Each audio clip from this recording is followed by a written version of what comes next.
2023년 동안 정말 모두 수고 많으셨습니다. 특별히 보이지 않는 곳에서 수고하신 모든 분들, 차량, 또 식당, 방송실, 교사로, 찬양대로, 또 안내위원으로 함께 하신 여러분들께 다시 한번 감사의 말씀을 드립니다. 새해에는 더 큰 은혜가 있을 줄 믿습니다. 보이시죠? 네. 신앙의 성숙도를 이야기할 때 청년들에게 질문을 참 많이 받았습니다. 어느 정도까지 성숙을 해야 됩니까? 어느 정도 자라야 성숙했다고 말할 수 있겠습니까? 그런 질문들을 많이 받아요. 또 후배 사역자들에게도 사역자로서 어느 정도까지 성장을 해야 되는지 그런 질문들을 많이 받게 됩니다. 저는 어떤 자세, 어디까지 성장해야 되느냐 이런 질문을 받게 되면 항상 똑같이 대답을 해줍니다. 어떤 대답이냐면 상식적인 사람이 되라, 그렇게 대답을 해줘요. 신앙인인데, 예수 믿었는데 성장을 이야기하는데 상식이 없는 분들이 의외로 많습니다. 물론 그 상식이라는 것도 개인차가 있습니다. 나는 이게 상식인데 다른 사람이 보기에는 몰상식할 수도 있는 것이죠. 왜냐하면 기준이 다 다르기 때문입니다. 예를 든다면 순대 이야기, 대부분 여기는 서울 분들이시죠. 제가 서울 와서 깜짝 놀랐던 것이 순대를 소금에 찍어 먹더라고요. 저희 동네는 쌈장에 먹습니다. 사역을 하다가 또 다른 지역에서 올라온 사역자들과 순대를 먹을 기회가 있었는데 깜짝 놀랐습니다. 또 다른 지역에서는 초장에 찍어 먹더라고요. 이게 좀 다 다르고 사람이 태어난 그리고 사람이 교육받은 것들 환경에 따라서 조금 다를 수가 있습니다. 그래서 상식적인 삶이 뭐냐, 사람이 어떤 사람이냐라고 했을 때 좀 더 풀어 해석을 한다면 다름은 있지만 그 다름을 내려놓고 내 생각과 내 것을 내려놓고 대화할 수 있는 사람, 그게 상식적인 사람이 아닐까 싶습니다. 실제로 대화가 불가능한 사람이 좀 많아요. 여러분은 어떠십니까? 그런데 믿는 사람은 세상과는 또 다른 상식의 삶을 살아야 됩니다. 사람들이 만들어낸 상식은 문화 안에서 만들어진 상식들입니다. 사람들이 다 옳다 했을 때 그게 상식이 되는 것이죠. 그런데 잘못된 것을 옳다고 할 수도 있는 것이고 그것이 상식이 될 수도 있는 겁니다. 예를 든다면은 불과 몇십 년 전까지 흑인에 대한 인권이 없었고 200년 전까지만 거슬러 올라가도 노예 제도가 있었습니다. 그 노예 제도를 교회가 인정했고 지지했습니다. 그래서 그 노예 때문에 이것을 어떻게 봐야 되느냐 때문에 이 미국에 전쟁이 일어난 거 아니겠습니까? 그러니까 사람이 만들어낸 상식도 사실은 인간의 죄성에서 나오는 어떤 산물이기 때문에 항상 옳지 않다는 겁니다. 좀 더 정확히 말하면 세상의 상식은 본능을 따라가는 경우가 참 많습니다. 어린아이만 봐도 어린아이 인권이 언제 있었나요? 최근에 생긴 것이고 약자에 대한 인권도 이제 생기고 있는 겁니다. 그러니까 인간은 결국은 죄성을 가지고 있기 때문에 힘으로 본능을 따라서 그 힘을 가지고 약자를 억압하고 내 것을 더 가지려고 하는 어떤 그런 본능에 따른 모습들이 있고 그런 문화 가운데 만들어낸 상식들이 때로는 비성경적일 때가 참 많다라는 겁니다. 그러니까 우리는 상식적인 사람이 되어야 되는데 좀 더 엄밀히 말해서 어떤 상식이냐, 말씀 앞에서 말씀이 기준이 되어서 세상이 기준이 아니라 말씀이 그런가 하여 그 말씀을 따라가는 것, 그게 상식적인 삶 아니겠습니까? 오늘 본문은 하나님 앞에서 상식을 가진 사람과 본능을 따라 살았던 사람들의 이야기입니다. 제가 이제 공부를 하러 떠나게 되었을 때 이제 그 전날 비행기 타기 전날입니다. 밤에 열심히 짐을 쌌습니다.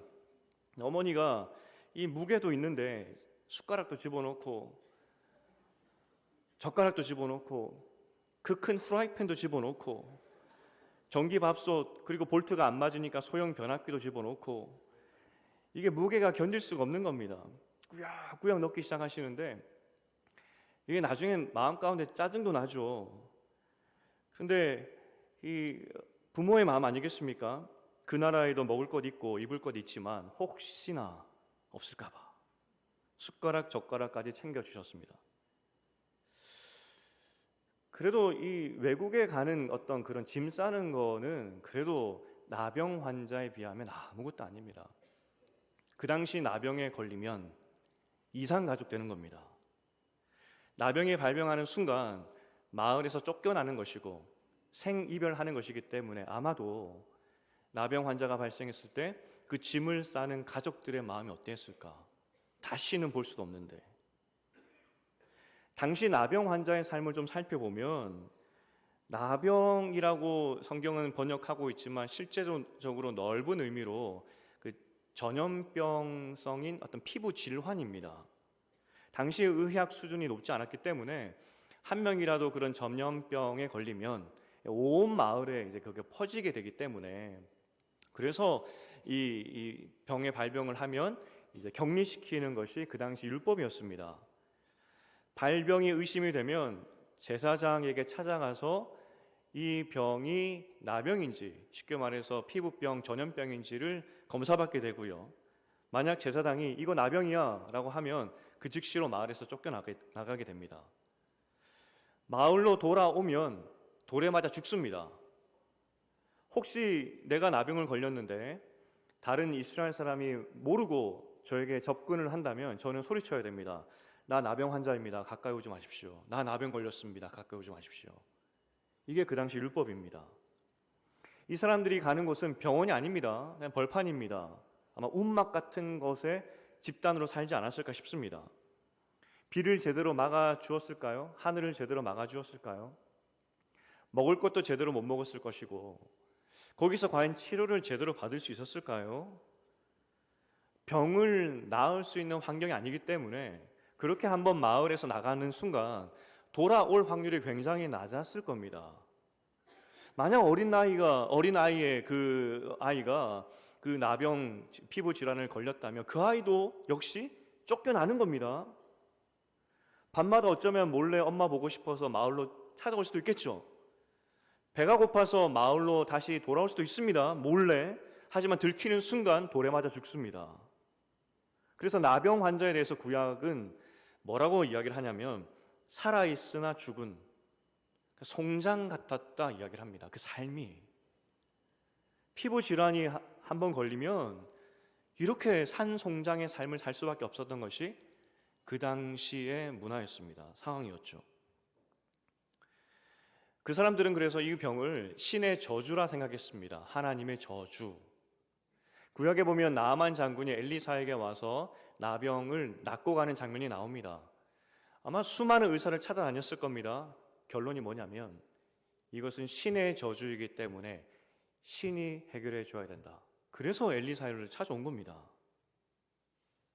산송장의 삶에서 정말 기적처럼 다시 집으로 일상으로 돌아갈 수 있는 유일한 방법이 무엇이냐면 병에서 낫는 겁니다.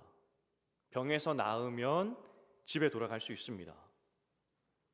확률상 예측할 수는 없지만 어쨌든 아마도 극소수의 사람만이 돌아올 수 있었을 겁니다. 레위기 13장, 14장을 살펴보면 병에 대한 진단법은 쭉 나옵니다. 이런 증상, 이런 모습, 그거는 나병이다. 하지만 레위기에 보면은 어떻게 하면 그 병을 치료할 수 있는지 치료법은 나오지 않습니다. 그냥 낫기를 기다릴 수밖에 없다는 것이죠. 오늘 본문에 보면 이렇게 불쌍한 나병 환자 10명이 등장을 합니다.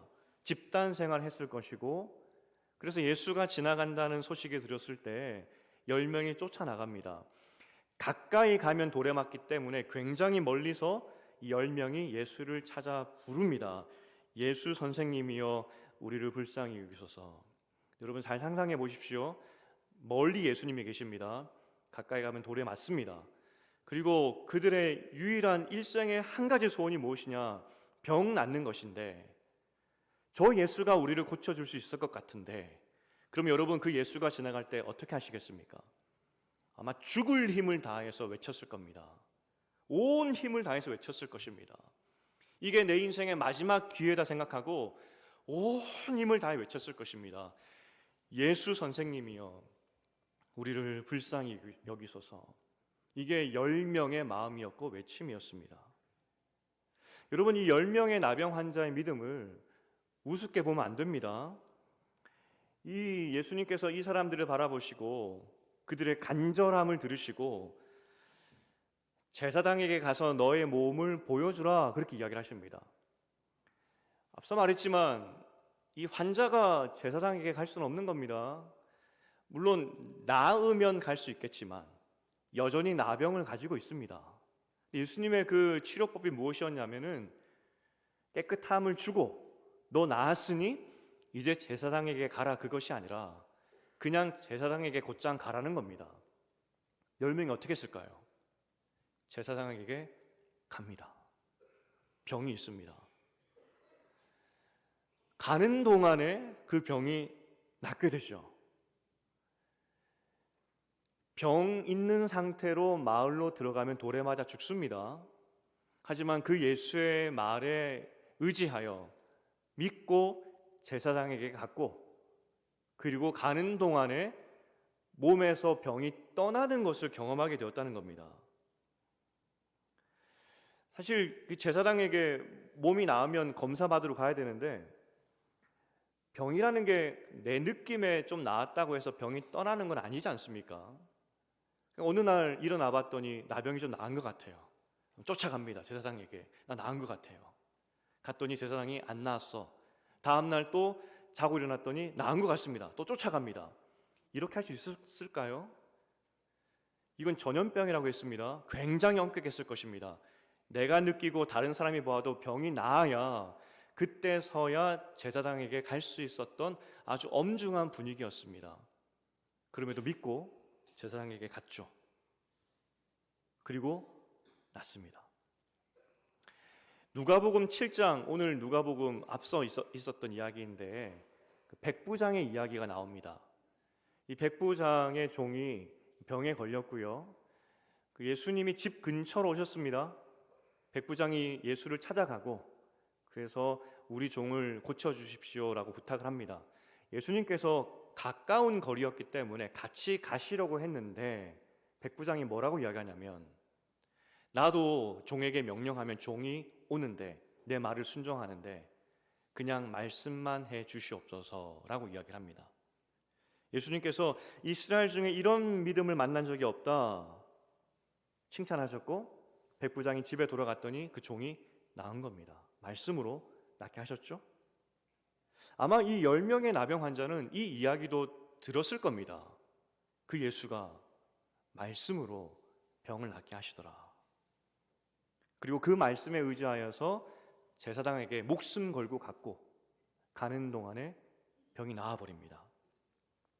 그런데 병 나은 후가 문제죠. 9명이 사라집니다. 9명이 없어져 버립니다. 어디로 갔을까요? 이 9명이 병이 나았는데 어디로 가버렸을까요? 집으로 갔겠죠. 그토록 보고 싶었던 가족의 품으로 돌아갔을 겁니다. 사실 이게 상식 아닙니까? 본능 아니겠습니까? 생이별한 가족들입니다. 아마 나병이 발병했을 때 이 병이 낫지 않고 점점점 온몸으로 퍼져가다가 더 이상 치료가 안 돼서 제사장에게 찾아갔는데 제사장에게 사형 선고와 같은 너 나병이야 라고 들었을 때 온 가족이 눈물로 그를 보낼 수밖에 없었던 그런 아픔을 경험했던 사람들인데 이 병이 나았다는 소식을 들었을 때 누가 가장 먼저 떠올랐겠습니까? 가족이죠. 9명은 가족을 향해 달려갔을 것입니다. 그런데 그 중에 한 명만 하나님을 찬양하고 옵니다. 하나님께 영광을 돌리며 예수님께 다시 돌아오죠. 예수님 말씀하십니다. 내가 10명을 고쳐주었는데 다 어디 가고 너만 왔느냐 이야기합니다. 그것도 너는 사마리아인 아니냐, 9명은 어디 갔느냐라고 이야기를 하시죠. 여기서 예수님은 진짜 신적인 그 하나님이라는 것을 우리는 알 수 있는데 대화도 하지 않으셨으면서 어떻게 그 9명이 유대인이었다는 것을 아셨을까? 그리고 이 사람이 사마리아인이었다는 것도 아셨을까? 더군다나 멀리 있었기 때문에 10명 카운트하기도 좀 애매했을 건데 어떻게 10명이라는 것을 정확히 아셨을까 싶습니다. 어쨌든 분명한 것은 이 9명은 아마도 모두 다 유대인이었을 것입니다. 예수님의 지금 말의 의미가 무엇이냐면, 유대인이라면 이 기적을 보는 순간 하나님을 떠올렸어야 되는데 어떻게 하나님을 떠올리고 돌아오는 사람이 너뿐이냐는 겁니다. 우리 문화로는 잘 상상이 되지 않을 수도 있습니다. 하지만 유대인의 입장에서 생각해 보겠습니다. 나병이 나은 것은 전무후무한 일입니다. 예수님도 말씀하시죠. 수많은 나병 환자 중에서 나만만 고침당했다고. 이 병이 고침받았다는 것은 적어도 예수는 선지자급 이상이고 그리고 메시아일 수도 있는 겁니다. 만약 정말 그들이 예수를 선지자로 보았다면 적어도 저는 무서워서라도, 혹시 내가 그 선지자에게 찾아가서 감사 인사 안 하면 하나님이 오히려 나에게 벌을 더 크게 내리실까 봐 무서워서라도 찾아갔을 것 같습니다. 적어도 유대인이라면 하나님이 어떻게 이스라엘 백성 가운데 나병으로 역사하셨는지, 그리고 선지자를 통해서 어떻게 일하셨는지 아는 유대인이라면 하나님을 찬양하고 오는 것이 지극히 상식적입니다. 하지만 병이 나았을 때 그들은 가족의 품으로 돌아갔고요. 오직 한 사람, 사마리아인만, 이것은 하나님이 아니면 고칠 수 없는 병이었다. 그런데 내가 나음을 입었다. 우리 하나님 감사합니다. 하면서 돌아왔다는 겁니다. 유대인은 그러면 안 되는데, 적어도 유대인이라면, 하나님을 아는 백성이라면 이 기적 앞에서 이러면 안 되는데, 결국 예수님께서 오늘 이 사마리아인에게 주신 것이 무엇입니까? 생명이었습니다.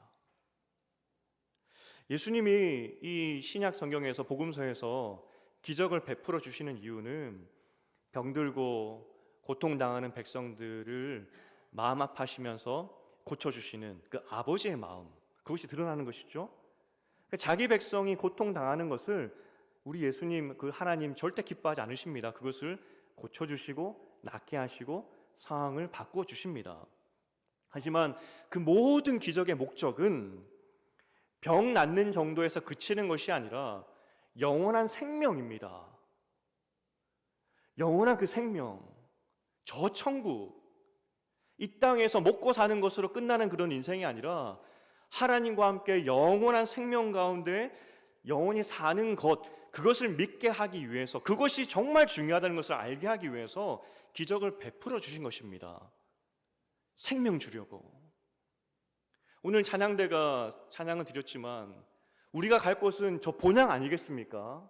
그 본향 보라고. 이 땅만 보지 말고 정말 생명을 주는, 영원히 살게 하는 그것을 보라고.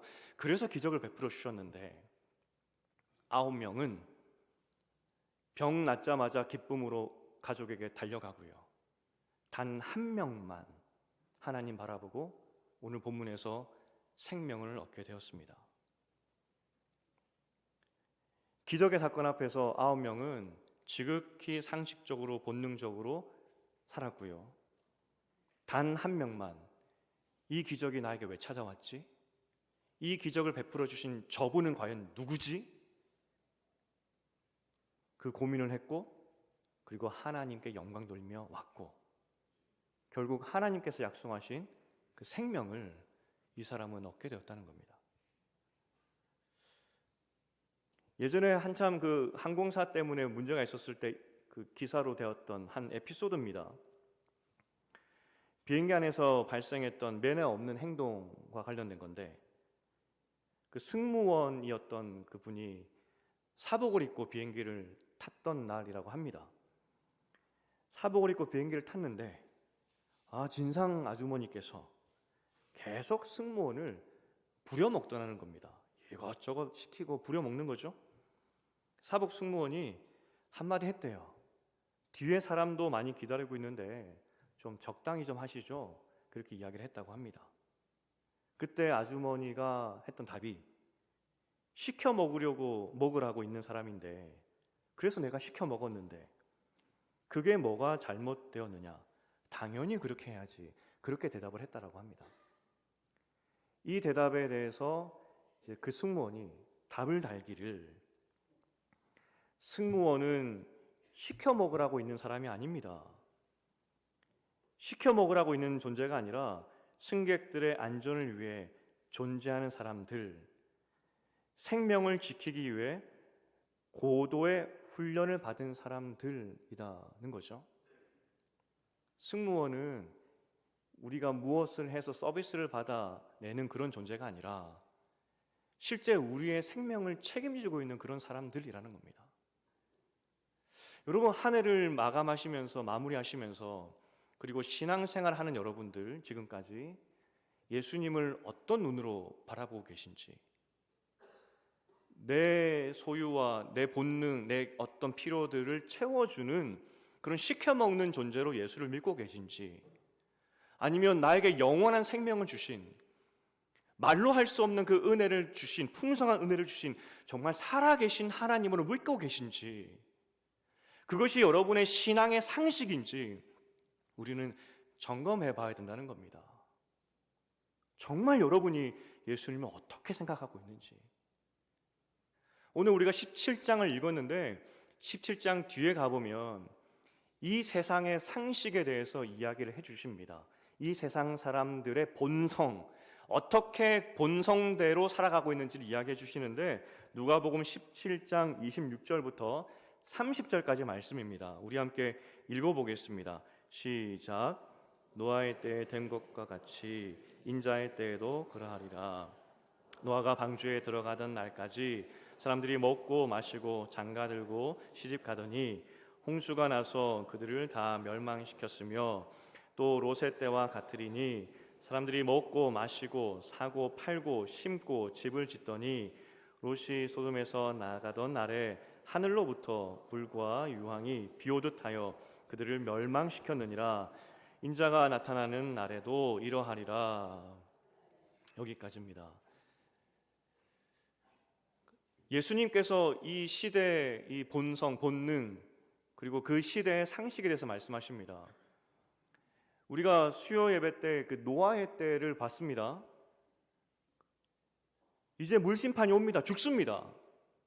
하나님이 어느 날 갑자기 모든 사람을 한순간에 죽이신 것이 아니라 전으로 거슬러 올라가 보면 아담부터 에녹을 통해서 또 무두셀라를 통해서 노아를 통해서 계속 말씀해 주셨습니다. 수백 년을 통해서 곧 죽는다고, 그렇게 살면 안 된다고, 그 생명 되신 하나님을 보라고 수백 년 동안 노아 시대 이전부터 사람들 세상을 깨웠지만 노아가 문 닫고 들어가는 그날까지 사람들은 먹고 마시고 장가들고 시집가고 그렇게 살았습니다. 그게 본능이고 본성입니다. 롯도 마찬가지죠. 곧 멸망이 오는 그날 밤까지 사람들은 먹고 마시고 즐겼습니다. 이것이 세상의 본능입니다. 세상은 하나님과 그 생명에 대해서 아무런 관심이 없고 혹시 신이 있다면 시켜먹는 존재로 생각하고 있을 뿐입니다. 그런데 여러분마저도 만약 하나님을, 그 예수님을 시켜먹는 존재로 생각하고 있다면 여러분은 세상 사람들과 똑같이 본능대로 살아가고 있는 것입니다. 우리는 성경의 상식대로 살아야 됩니다. 성경은 이야기합니다. 그날이 있다고, 그리고 영원한 생명이 있다고, 그것을 위해서 예수님께서 이 땅에 오셨다고, 땅의 것만 바라보지 말고 하늘의 것을 바라보라고 우리에게 알려주고 있다는 겁니다. 이것이 우리 상식인데 여러분은 땅을 바라보고 계십니까? 아니면 하늘을 바라보고 계십니까? 요한복음 그리고 요한계시록을 썼던 사도 요한, 이 사도 요한이 자기 시대의 크리스찬들의 믿음 상태를 써놓은 글들이 있습니다. 사도 요한이 이 요한계시록과 요한복음을 쓸 때에는 예수님이 승천하시고 60년이나 지난 후입니다. 예수님께서 승천하시고 60년이 지났는데 그때 교회는 평안했을까요? 이 글을 쓰기 전에 약 한 25년 전에 바울과 베드로는 순교했습니다. 제자들도 거의 대부분 다 순교했습니다. 그리고 이후로도 계속 교회는 핍박을 받았습니다. 세상의 본능, 본성대로 살지 않고 말씀의 상식대로 살았을 때 그 요한의 시대 사람들은 핍박을 받았습니다. 고난을 당했고 순교했습니다. 세상의 본능과 신앙의 상식 사이에 그러면 그때 사람들은 어떻게 살았을까 궁금하지 않으십니까? 계시록 12장 11절에 그들의 믿음 상태가 나옵니다. 계시록 12장 11절입니다. 우리 읽어보겠습니다. 시작. 또 우리 형제들이 어린 양의 피와 자기들이 증언하는 말씀으로써 그를 이겼으니 그들은 죽기까지 자기들의 생명을 아끼지 아니하였도다. 이 사람들이 죽기까지 자기 신들의 생명을 아끼지 않았다는 것은 이 원어로 보면은 자신의 생명을 사랑하지 않았다 이 의미입니다. 그러니까 어린 양의 피, 하나님의 말씀으로 살았고 그 피와 그 말씀을 붙잡고 세상을 향해 싸웠고 그렇게 싸울 때 세상의 본능이 우리를 죽이려고 할 때 그들은 이 땅의 생명을 사랑하지 않고 과감히 버렸다는 겁니다. 왜냐하면 영원한 생명을 믿기 때문에 그것이 그들의 상식이었기 때문에 그들은 그렇게 살았다는 겁니다. 우리는 이 땅 가운데 어쩌면 대충 믿고 대충 크리스찬, 대충 종교인의 삶을 살 수도 있습니다. 9명도 믿음이 없었던 것이 아닙니다. 예수를 불렀습니다.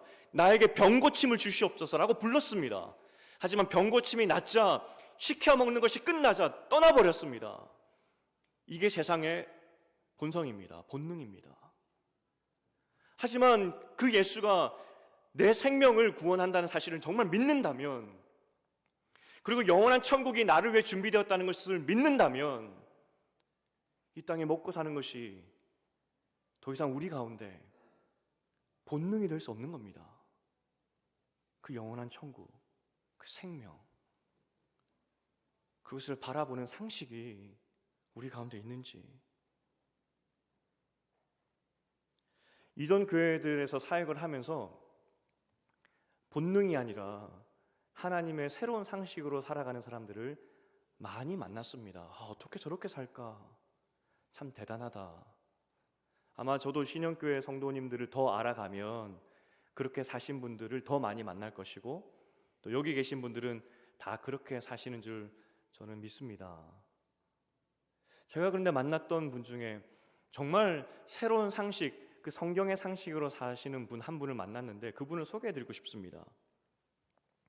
우리는 개업 예배를 합니다. 사업장을 열면 목사님을 초대하고 또 교회 리더십들을 초대해서 같이 축하하고 축복을 하면서 기도를 하고 예배드립니다. 이 사업장을 통해서 은혜 주시고 이 은혜를 받은 것으로 또 나눌 수 있는 복 허락해 달라고 그렇게 기도하고 축복을 합니다. 사실 성경적입니다. 하나님의 자녀가 이 땅의 복의 통로인데 은혜를 받고 은혜를 흘려주는 것, 그것을 위해 기도하는 것 맞죠? 그런데 여러분, 정말 안타깝지만 사업을 하다 보면 또 사업체를 운영하다 보면 문을 닫을 때도 있습니다. 하나님의 뜻이라 생각했고 그리고 분명히 도와주실 것이라고 믿고 시작을 했는데 사업이 잘 안 되고 문을 닫을 때도 있습니다. 사실 가장 입장에서는 속이 타들어가는 문제죠. 속이 타들어가는 정도가 아니라 아마 정말 하나님 원망스러울 겁니다. 기도하며 시작했는데 하나님 나에게 왜 이런 풍요를 주시지 않습니까? 하는 원망이 들 것입니다. 한 분이 개업 예배를 드렸습니다. 그런데 시간이 지나자 결국 폐업하게 되었습니다. 망했죠. 연락 오셔서 부탁을 하십니다. 개업 예배를 드렸는데 폐업 예배도 드려주세요 라는 거였습니다.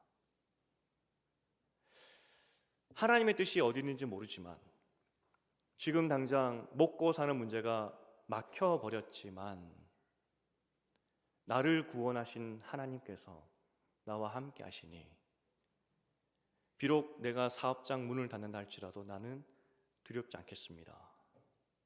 나는 두려워하지 않겠습니다. 나는 하나님만 더 붙잡겠습니다. 그래서 폐업 예배를 드려달라는 분이었습니다.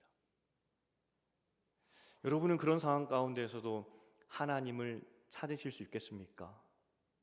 우리가 정말 예수를 시켜 먹는 존재로 생각하고 있다면 절대로 폐업 예배 드릴 수가 없습니다.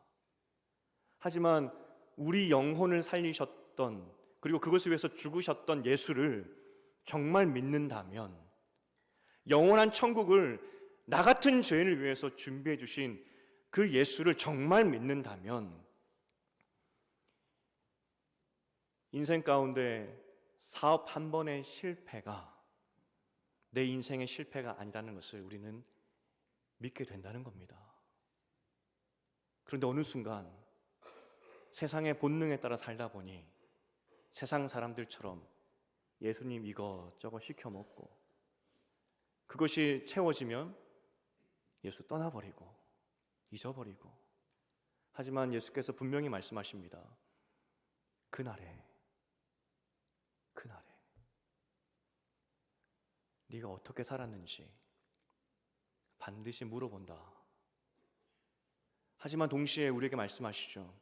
그날에 너는 나와 영원히 살 것인데 왜 이 땅의 것만 쫓아 사느냐?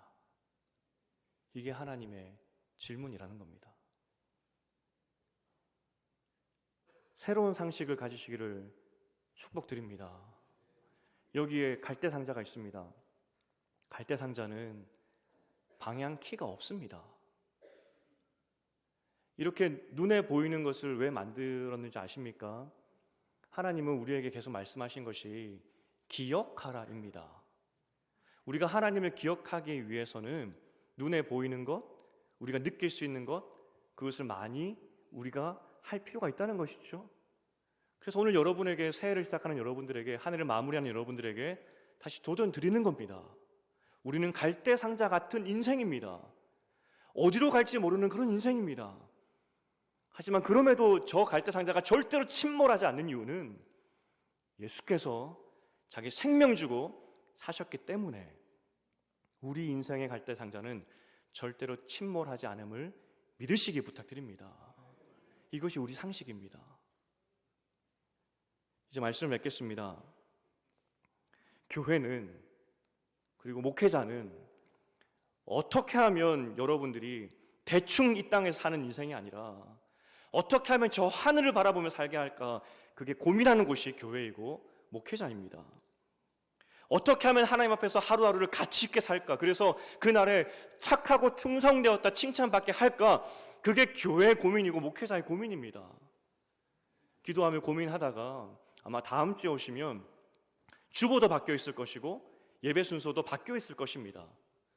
하지만 그 모든 그 변화의 중심은 어떻게 하면 하나님을 기억하게 하고 어떻게 하면 저 천국을 바라보게 할 것인지, 그래서 그날에 하나님 앞에 섰을 때 착하고 충성되었다 칭찬받게 할 것인지, 그 고민에서 나온 결과물이라고 생각하시고, 우리 2024년에는 이 땅의 것을 바라보는 그런 인생이 아니라 생명 되신 하나님과 더불어 천국의 기쁨을 살아가는 여러분 되시기를 주님의 이름으로 축복드립니다. 하나님께서 약속하셨습니다. 고아와 같이 버려두지 않겠다고. 너희는 고아가 아니라고. 그 하나님의 약속의 말씀이 여러분 가슴 가운데 확증되어서 세상의 본능이 아니라 말씀이 상식이 되어서 약속의 자녀답게 살아가는 여러분 되시기를 다시 한번 주님의 이름으로 축복드립니다. 우리 찬송가 304장을 드릴 텐데 하나님이 어떤 은혜를 베풀어 주셨는지 같이 기억했으면 좋겠습니다. 올 한 해 어떤 은혜로 베풀어 주시고 어떻게 나를 생명가로 이끌어 주셨는지 같이 고백하시면서 내가 다시는 이 사랑 안에서 떠나지 않겠습니다. 그 생명 안에 거하겠습니다. 그렇게 고백하는 여러분 되시기 바랍니다. 우리 다 함께 일어나서 304장 찬양하시겠습니다.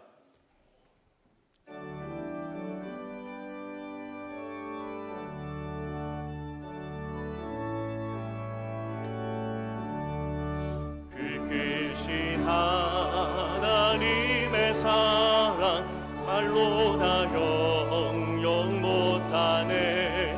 저 높고도 큰 별을 넘어 이 낮고 낮은 땅 위에 죄범한 영혼 구하려 그 아들 보내사 화목제물 삼으시고 죄 용서하셨네. 하나님 크신 사랑을 증량 다 못하네. 영원히 변치 않는 사랑 성도여 찬양하세. 괴로운 시절 지나가고 땅 위에 영화 쇠할 때 주 믿지 않던 영혼들은 큰 소리 외쳐 울어도 주 믿는 성도들에게 큰 사랑 베푸사 우리의 죄 사했으니 그 은혜 잊을까. 하나님 크신 사랑을 증량 다 못하네. 영원히 변치 않는 사랑 성도여 찬양하. 하늘을 두루마리 삼고 바다를 먹물 삼아도 한없는 하나님의 사랑 다 기록할 수 없겠네. 하나님의 크신 사랑 그 어찌 닿았을까. 저 하늘 높이 쌓고 채우지 못하리.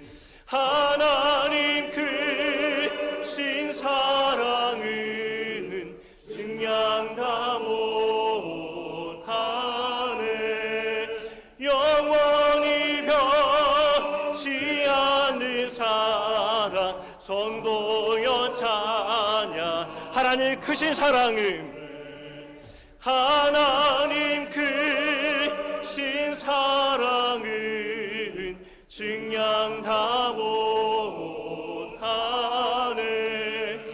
영원히 변치 않는 사랑 성도여 찬양하세. 여러분 9명의 나병 환자 인생을 살면 안 되지 않겠습니까? 예수는 믿지만 예수 시켜 먹을 거 다 시켜 먹고 떠나버리는 그런 인생 살면 안 되지 않겠습니까? 하나님은 오늘도 우리를 먹이시고 입히시고 기적 가운데 함께 하시는 그 이유는 저 천국 바라보라고, 저 영원한 나라 바라보라고, 내가 그거 줬다고, 그게 진짜라고 그거 알려주시려고 오늘도 우리를 떠나지 않으시고 임마누엘과 함께 하시며 그렇게 함께 하신다는 겁니다.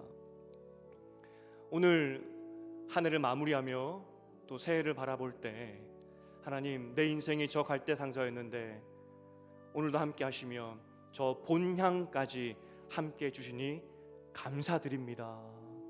하나님과 동행하여서 이 땅 가운데 먹을 것 때문에 천국 같은 인생이 아니라 하나님 때문에 천국 같은 인생 살아갈 수 있도록 도와주시옵소서. 주님만 바라보고 살아갈 수 있도록 도와주시옵소서. 우리 주님 이름 한번 붙잡고 기도하겠습니다.